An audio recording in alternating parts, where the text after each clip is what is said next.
ನಮಸ್ತೆ ಎಲ್ರಿಗೂ. ಮಳೆಗಾಲದಲ್ಲಿ ನಮ್ಮ ಶಾಲೆಗಳಿಗೆಲ್ಲ ತುಂಬ ರಜೆ ಕೊಟ್ಬಿಟ್ಟಿದ್ದಾರೆ. ಹುಡುಗರಿಗೆ ತುಂಬ ಖುಷಿ, ಅಯ್ಯೋ ರಜೆ ಸಿಗ್ತಾವ ಅಂತ. ಆದರೆ ಈ ಜೀವನದಲ್ಲಿ ಎಲ್ಲ ಕೆಲಸ ಮಾಡ್ತಿರ್ತಾರೆ ನೋಡಿ, ಯಾವ್ದಾದ್ರು ಬದುಕನ್ನು ಸಾಗಿಸೋಕ್ಕೊಂದು ಕೆಲಸ ಮಾಡ್ತಿರುವಾಗ ಕೇಳ್ತೀವಿ ನಾವು ಕೆಲಸ, ಏನು ಸರ್ ರಜೆ ಇಲ್ವಾ ಅಂತ ಕೇಳಿದಾಗ, ಉದಾಹರಣೆ ಪೊಲೀಸ್ ಡಿಪಾರ್ಟ್ಮೆಂಟಲ್ಲೇ ಕೇಳಿ, ಏನು ಸರ್ ರಜೆ ಇಲ್ವಾ, ಯಾವಾಗಲೂ ಕೆಲಸ ಮಾಡ್ತಿರ್ತಿಲ್ವ?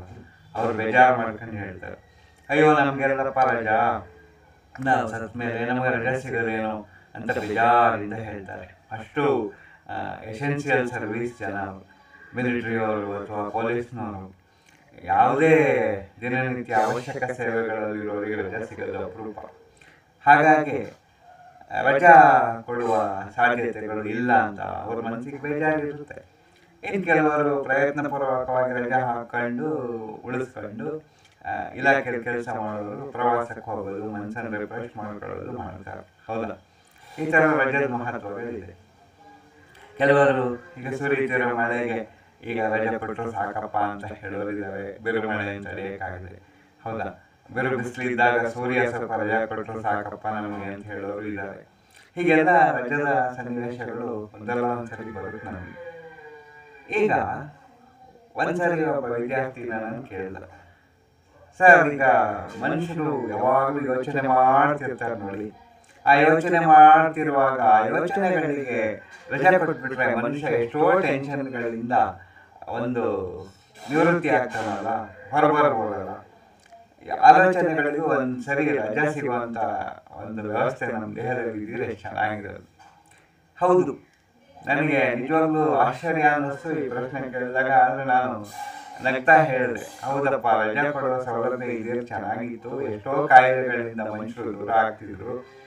ಆದರೆ ವಿಶೇಷ ಏನು ಅಂದರೆ, ನಮ್ಮ ಸೃಷ್ಟಿಯ ರಹಸ್ಯವೇ ಅದು ರಜೆ ಕೊಡುವ ಸಾಧ್ಯತೆಗಳನ್ನು ತಳ್ಳಿ ಹಾಕುತ್ತದೆ.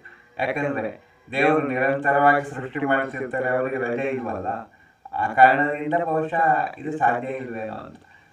ಇದು ಹೆಂಗೆ ಅಂತ ಕೇಳಿದ್ರೆ, ಒಬ್ಬ ವಿದ್ಯಾರ್ಥಿ ಹೇಳಿದಂತೆ ಒಂದು ಪ್ರೊಫೆಸರಿಗೆ ಬಂದು, ನಾನು ಎಲ್ಲವನ್ನು ಕರಗಿಸುವಂಥ ಒಂದು ದ್ರಾವಕವನ್ನು ಕಂಡುಹಿಡಿದಿದ್ದೀನಿ ಅಂತ ಹೇಳಿದಾಗ ಅವರು ಒಂದು ನಿಮಿಷ ಯೋಚನೆ ಮಾಡಿ, ಹೌದಪ್ಪ, ಎಲ್ಲವನ್ನು ಕರಗಿಸುವ ದ್ರಾವಕವನ್ನು ಯಾವಾಗ ತುಂಬಿಡ್ತೀಯಾ ಅಂತ ಕೇಳಿದಂತೆ.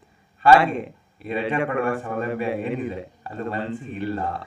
ಅದರಿಂದ ಈ ರಜೆ ಕೊಡುವ ಸೌಲಭ್ಯ ಇರ್ಬೋದು ಒಂದು ವಿಷಯದಲ್ಲಿ, ಒಳ್ಳೆಯ ಯೋಚನೆಗೆ ಮತ್ತು ಕೆಟ್ಟ ಯೋಚನೆಗೆ ಅಂತ ತಗೊಳ್ಳೋಣ. ಈ ಒಳ್ಳೆಯ ಯೋಚನೆಗೆ ರಜೆ ಕೊಡೋದು ಬೇಡ, ಕೆಟ್ಟ ಯೋಚನೆಗಳಿಗೆ ರಜೆ ಕೊಡೋಣ, ಹೌದಲ್ವಾ ಅಂತ ನಗ್ತಾ ಕೇಳಿದೆ. ಅವಾಗ ಒಂದು ನಗ್ತಾ ಹೋದ, ಪರವಾಗಿಲ್ಲ ಸರ್, ನೀವು ಹೇಳೋದು ಸರಿ ಇದೆ ಅಂತ.